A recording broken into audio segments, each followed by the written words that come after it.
Alzheimer's doesn't affect every person the same way. For Jim, it was not primarily a long descent into forgetfulness. There was some loss of memory, certainly, but the deeper cruelty of the disease was the way it gradually unsettled his mind, his emotions, and his sense of himself. Those who loved him and watched him as they saw something in Jim simply be whittled away, sliver by sliver, slice by slice. His stability diminished. His identity became harder for him to hold on to. The familiar ways he related to people and to the world around him became less dependable. At times, it must have felt as though the disease had taken possession of parts of him that had once seemed so secure. And yet, it never took all of him. There were still bright moments, sometimes unexpected moments, when Jim could break through. A look, a word, a response, a flash of humor, warmth, recognition, affection would suddenly reveal the person who was still there. For a moment, the clouds would break, and there was Jim. Those moments were precious because they reminded everyone that the disease was not the truth about him. Paul in 1 Corinthians writes, "For now we see in a mirror dimly, and we know only in part, but then we will know fully, even as we have been fully known. And now faith, hope, and love abide, these three, and the greatest of these is love. We know only in part," he said. Those words are poignant for us today. In the ancient world, mirrors were not made of clear glass. They were polished metal. And you could see yourself in them, but never perfectly. The image was real, yet indistinct. Details were blurred at times. You could recognize the face, but not see it with complete clarity. That became something of the family's experience with Jim. The person they knew and loved was still there, but increasingly obscured. They caught glimpses, they saw flashes that recognized him even when the disease made it difficult for him to recognize or express himself. It was like seeing in such an ancient mirror dimly. Yet Paul doesn't stop with our partial sight or our incomplete understanding. He adds this extraordinary promise: I am fully known. And there's comfort in being fully known. Even when Jim struggled to know himself, God knew him. Even when his identity became uncertain to him, it was never uncertain to God. Even when his emotions and perceptions no longer felt relatable, reliable, God's knowledge of him remained complete and steady. The disease might have obscured a person, but they can't redefine that person. It might diminish someone's ability to communicate who they are, but it can't erase who they have been, what they have given, or how deeply they have loved. And it certainly can't erase who they are to God. Jim was a pastor and a theologian, but he wasn't terribly interested in heaven or the afterlife. He trusted that the life beyond this one would take care of itself because it rested in the grace of God. What concerned Jim was how he lived here. What mattered was how we treated people. Did we recognize their dignity? Did we welcome those whom others excluded? Did we work for justice? Did we embody grace now rather than merely promising it someday? Jim was interested in how we make heaven present here, in this world, in a child receiving a good beginning, in a prisoner being treated as a human being, in a community becoming more just, in a church opening its doors wider and wider still, and in a person who had been pushed aside, discovering there was still a place for them. Jim refused to wait for a better world. He worked to make this world a better place. That's why the creation story we read today is so fitting for Jim. Again and again, as God creates, we hear the refrain, "It was good." Light and darkness, and it was good. Land and water, and it was good. Plants, creatures, the heavens, and humanity, it was good. Creation is not always experienced in good ways, and yet God declared it very good. It's not called good because it's flawless or because suffering never touches it. Creation is called good because it comes from God, bears God's imprint, and remains held with the purposes of God. Jim believed that this world and the people in it were worth caring about.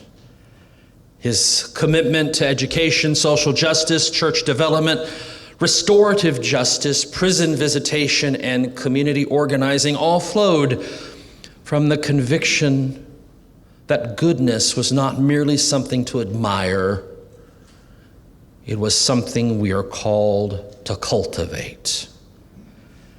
And at the center of Jim's life was love. For 41 years, Jim and Muriel shared their lives together. Their story began wonderfully enough with a college class assignment. Muriel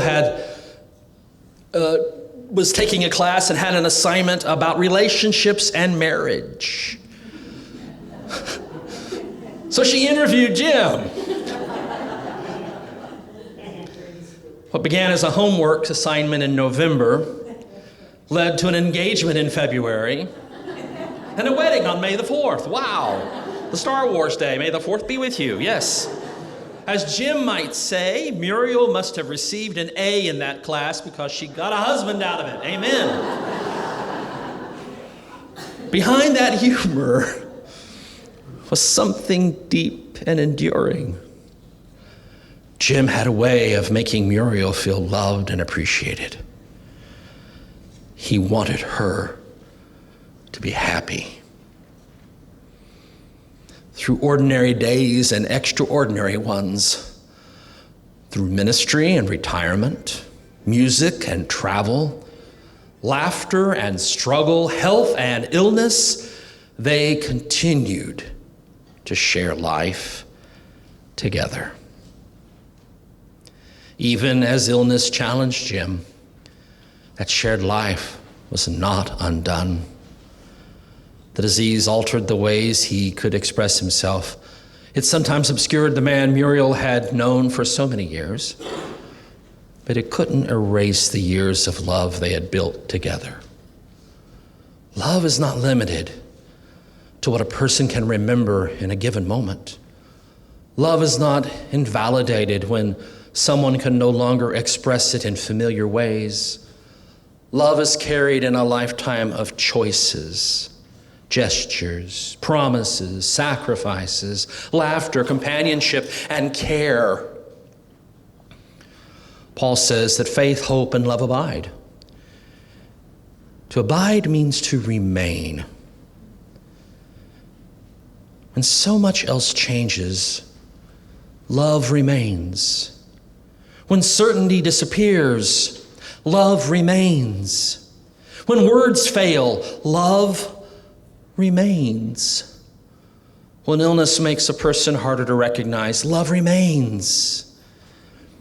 And even when death comes, love remains.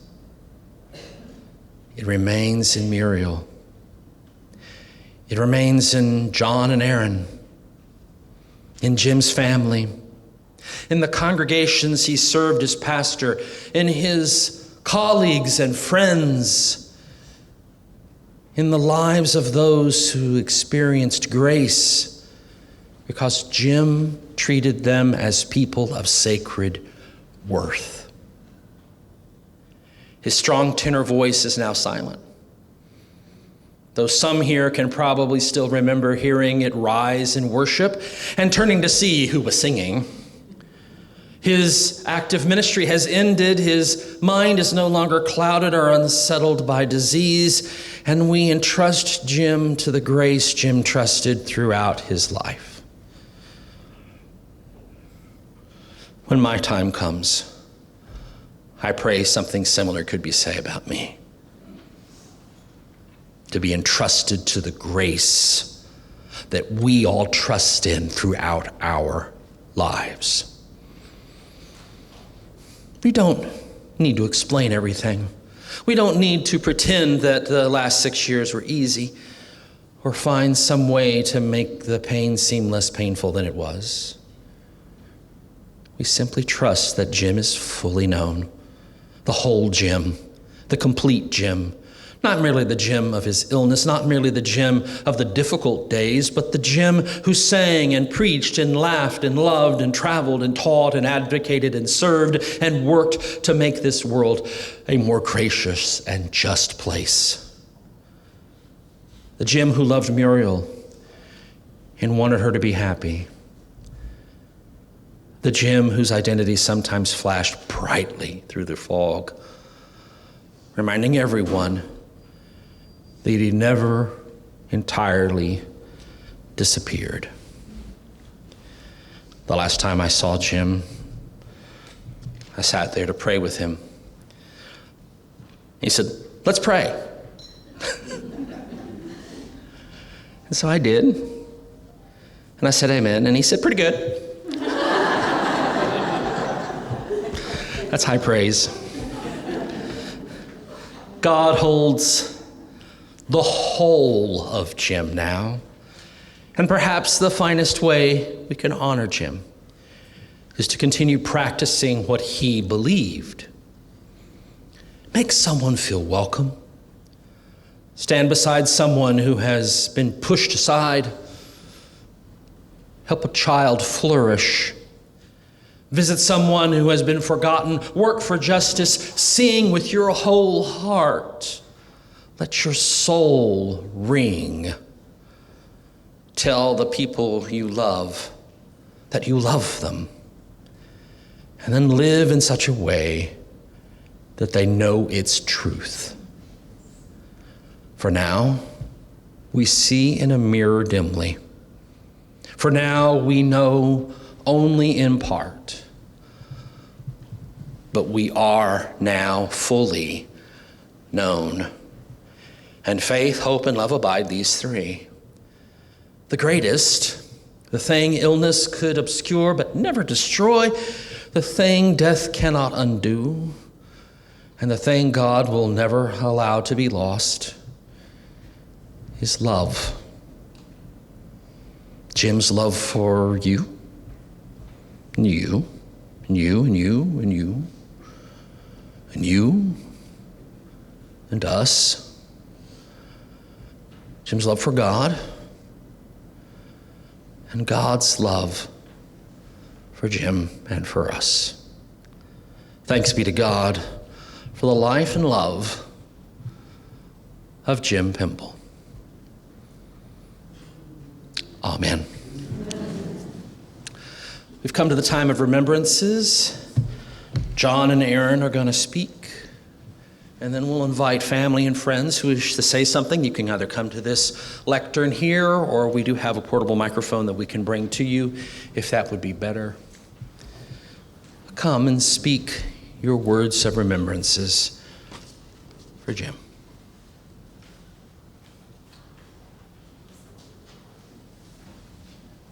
Anytime you can get a Star Wars reference into, we appreciate that. Jim wasn't into science fiction and Star Wars, but he accommodated Aaron and I, who were into all of that sort of a thing, because Jim was about making people feel comfortable. This is the way. We're on a roll. These funerals and celebrations, memorials, whatever you want to call them, they're all kind of the same thing. They're sprinkled with bits of sadness. But as I've gotten older, past that 50-year mark, I have found that coming to funerals is such a good time. You see so many people, and you laugh so much. And that is something that has been really happening. Yeah, we're sad. It comes up on you in waves. I think that's what you once told me, Matt, when you were going through your experience. And that's very helpful. The thing that makes me feel better is the experience of being with you on this weekend and over time. And you are here because you decided to show up, for whatever reason. But as I was thinking about Dad, he always showed up to things. JRP, James Robert Pemble, Jim, Reverend Pemble, Pastor Jim, colleague Jim.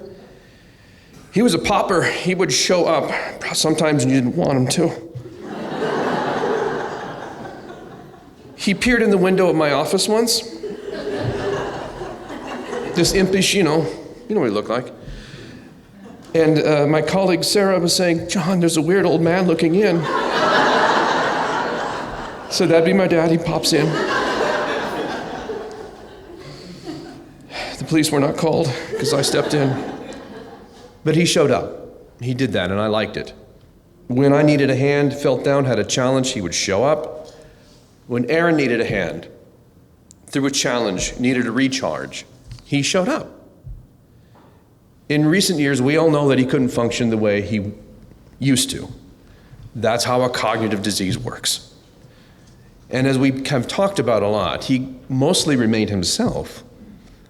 Now, when he had a bad day or got irritated, this disease kind of turns you a little bit more cranky, although, he was in his 80s. It was kind of in the time of life. But what happened is after he got fidgety, his manners and his general self returned. Well, okay, thank you, I suppose. Yes, thank you, I appreciate you do good work here. And he had a lot of help from a lot of people as he was in that facility. And he was always showing up in weird ways. The old Jim, we called him, would just kind of peer through. That bit about clouds and sunshine, that was the way that I described cognitive decline. You have a lot of cloudy days and all of a sudden, boom. And we got really lucky that he still knew who we were. It doesn't happen that way. Look, every illness is different. This was our journey, your journey, the journey. What we are really glad is that the final week when everything really shut down, it was fast. It's what he wanted, it's what we wanted. We were all on the same page about all of these things. And my stepmother, Muriel, took care of all of the things so we could experience what we needed to experience emotionally. That's really helpful. Boy, did you show up. As we're talking about him here, he is showing up again through memories, and it's nice. So Aaron's going to speak, but here's a moment I need to bring something up, some housekeeping. We have a mic. Jim hated it when people would speak at a thing like this. Oh, I don't need a mic. You do. Everybody here knows that I am an audio producer. I am the technical producer of this event because that's what we wanted to do, and it's kind of part of my process. And I'm glad to be doing it. So anyway, it'd be nice if you could come up here. It'll allow the video stream to capture. We have a handheld mic. It is not cordless, so we can't go completely Donahue on you in the back row. But we would like you to come after Aaron speaks, if you wish to. And I know some people, oh, should I? Is there a time limit? Nah, we ain't got anywhere to go. So feel free to come up whenever, after Aaron is done. And we do want to hear from you. Anybody. But remember, don't irritate Jim in death by talking off the mind. Trying to say, I can speak from the back room, you can't. We appreciate you, and this is something that will carry us a very long way. I can speak for Aaron and Muriel and a lot of us, and all these cousins. Oh God, it's great. Thank you for being here.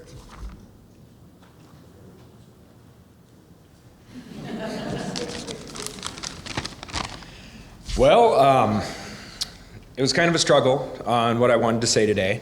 I wrote down a whole bunch of stuff, and the more that I wrote down, the more I realized I was writing a sermon. So, very much like my dad.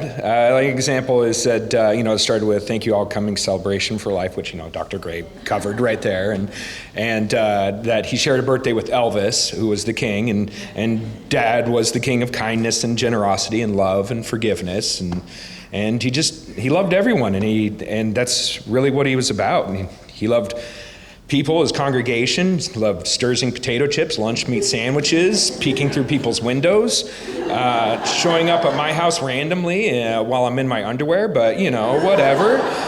That's just stuff that happened. Really, he just wanted everyone to be happy. One of his favorite things was back rubs. The harder, the better. Sometimes I thought I was going to break him, and he would still say harder. But one of his favorite stories was just his story about when he proposed Mom, and he had me go and pull her out of the choir pit and pull her up to the altar, and he proposed in front of the church, or announced in front of the church. And he told me that story I don't know how many times, but it never got old. Also, I just want to talk about that, there's family that we're born with, and there's family that we build, and he built a really big family, clearly, because you're all here today, and just that he was a man of love, and even his last words were words of love. And thank you. So anyone else who wants to come up, feel free to come up and say whatever you like. My name is Walter Tomlinson. I'm Jim's brother-in-law, Muriel's brother. And back in 1985, when we met Jim, my husband David and I and Muriel were planning a trip to Europe, and it ended up being Jim and Muriel's honeymoon. So we used to joke that Jim just married her so that he could go to Europe with us. But we had a great trip, and we got to know Jim really well on that trip, and we had a great time. But you might have noticed one of the photos where Jim and Muriel were like this.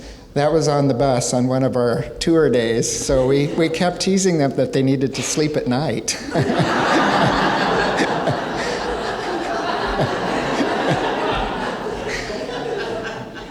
But we did have a great trip, and our tour guide knew that they were on their honeymoon, so every hotel we went to, they always got the best room in the hotel. So particularly at Lake Windermere, they got the room above the front door, huge windows, looking out over the lake, beautiful view.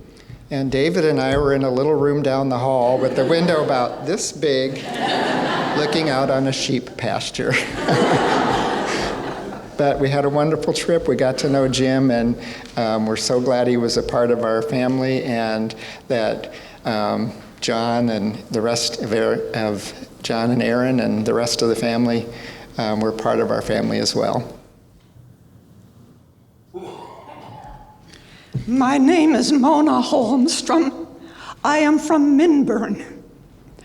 The first time Jim Pemble showed up in Minburn was on a Sunday morning in June.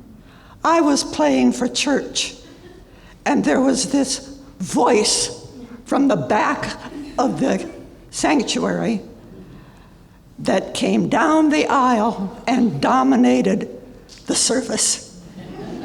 That was the first time Jim Pemble showed up in Minburn. The second time he showed up, my husband, Hal, was setting up chairs for a band concert down on the little skating rink. And all of a sudden, this fellow jumped over the fence and started helping set up chairs. That was the second time Jim Pemble showed up in our life. Throughout my life, Jim Pemble has showed up. He found out shortly after he came to Minburn that I was playing the organ. I didn't know how to play, but I was doing it anyway.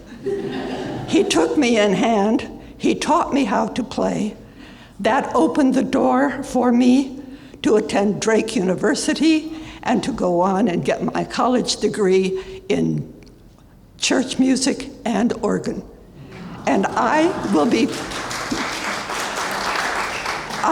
playing for church tomorrow morning. And the piece that I will be playing is out of a collection that I received courtesy of Jim Pemble. So he has touched my life. He has touched the life of my family. Even when my husband was incarcerated in 2018, he was a Valentine, and Jim called me and said, "Please tell Hal, happy birthday from me. I want him to know that I remembered."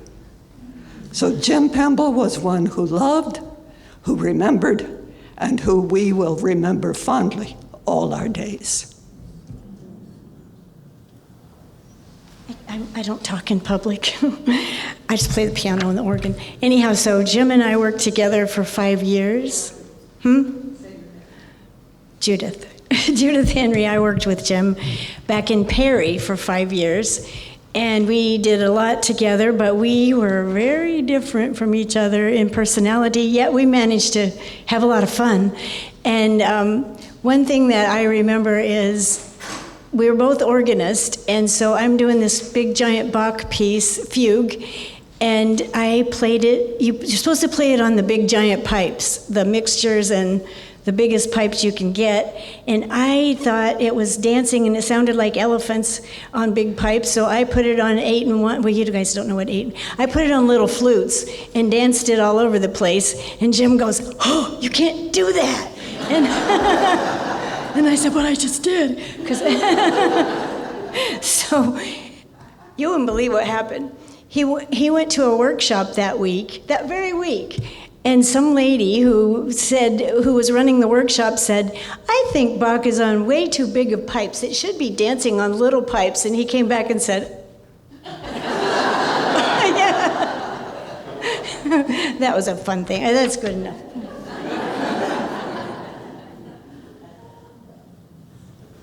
Jim was my unofficial big brother.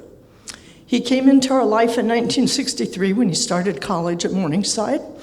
My father was pastor at Trimble Methodist Church in Sioux City, and Dad recruited Jim to come be our organist and pianist, and God bless his soul, our youth choir director. Now, every Thursday night, that was church night in Sioux City, every Thursday night and every Sunday, Jim's boots were under our dining room table. He was a family fixture. Jim shared his birthday with my dad, January 8th, which made him extra special in our household, and Mom counted him as a bonus son. In the inimical way that naughty junior high kids do, whenever Easter came around, it was tradition at our church to sing the hymn, "Were You There?" You remember that hymn? Okay. I'm going to ask you to do the refrain for me. Sometimes it causes me to...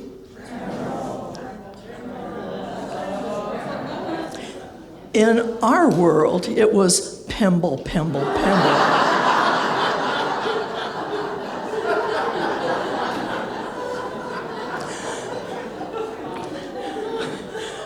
Jim's life and our Skip's and my life have intertwined throughout Jim's ministry. We bumped into each other in odd places and at odd times, and we ended up at Grace together, by the grace of God. So those are my memories of Jim. I have this image of a brown Taurus station wagon.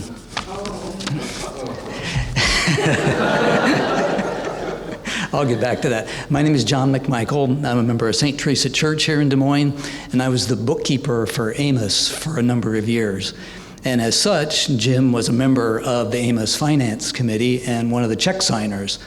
So from time to time, when we needed 2 signatures on checks, and so from time to time, I needed Jim to either come to the office or I would come to him one time when he was mowing the lawn to sign checks for Amos.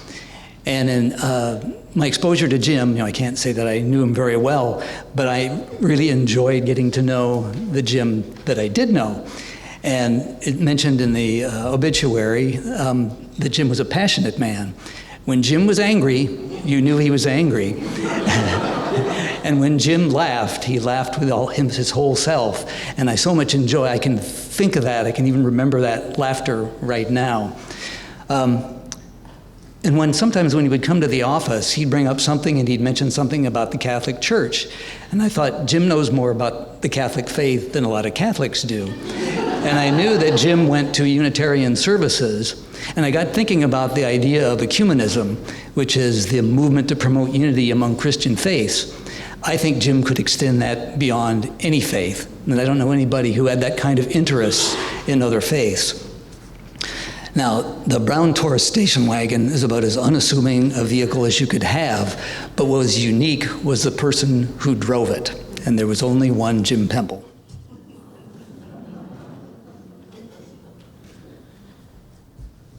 I've been fortunate to have 3 really close male friends in my life, and Jim was one of my dearest friends.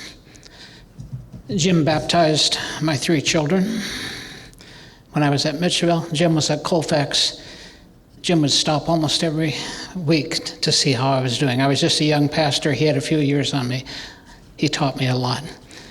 But when my father died, Jim drove up to Humboldt to be with me. Jim and I served on the Board of Global Ministries together, and we had a great time together. I first met Jim at an MFSA meeting, and back then he was a member of Christians Towards Socialism. And one of the last conversations Jim and I had was about socialism, and he was glad that it was back in fashion, at least out in New York City.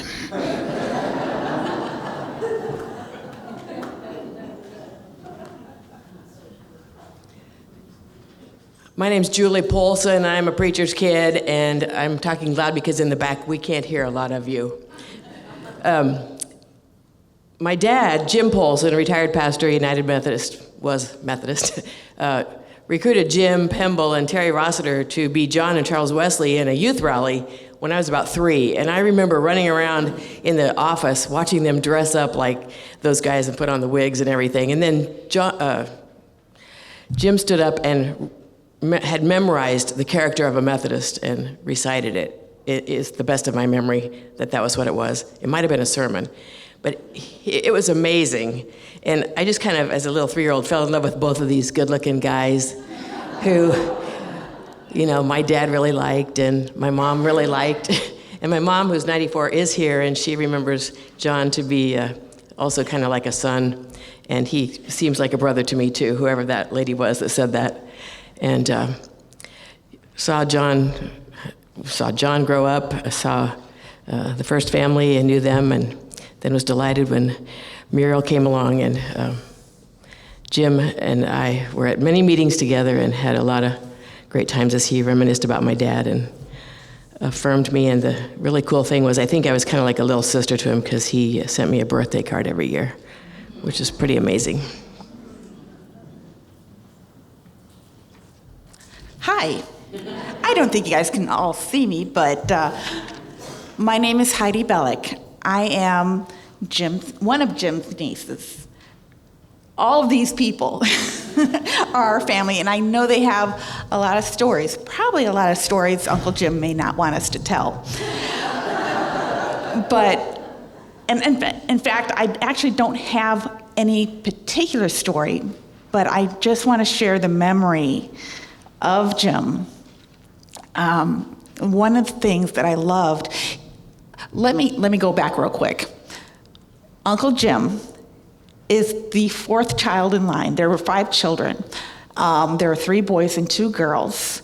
Jim was the fourth, and my mother was the last child, and they were very close growing up in age. Actually, they were pretty close during their childhood because they were their play friends. They shared a lot together. The one thing I do remember growing up is Jim had an impeccable memory for history of the family, of anything that happened. And that's the thing that I love the most, is when we got together as kids, I would sit and I'd listen to all the adults talk about their history and things that happened, even small stories like, I don't know, when I guess my mother got mad at my Uncle Will. Uncle Will went to take a bath. My mother took his glasses and broke them in half. Okay, by the way, she's 5 years old. But yeah, Uncle Jim told that story to us, and I guess it was really an issue after the fact. But he said my Uncle Dick had saved my mom. But, little stories like that. I think there was a story about Uncle Jim taking the neighbors' apples from their backyard and then trying to resell the apples to the same neighbors. I mean, these are the stories that just manufactured and helped us as I was growing up. And those are the memories I keep. Thank you. Hi, I'm his nephew, Bryce Pemble, and I have a lot of memories of my Uncle Jim, and I always remembered that despite, preconceptions about what a Methodist minister would be like or whatever state, he was always very open-minded, interested in everything that came up, and so I was really impressed by the way he would just be intrigued by history, the world, like you mentioned, ecumenical, other religions. It was just fascinating. It got me thinking about that, you could be interested in sort of everything in the world. And so he was a really great guy, and he was a really good brother to my father, and obviously a really good dad to these guys. So just an excellent human being on this planet. Jim Pemble, huzzah!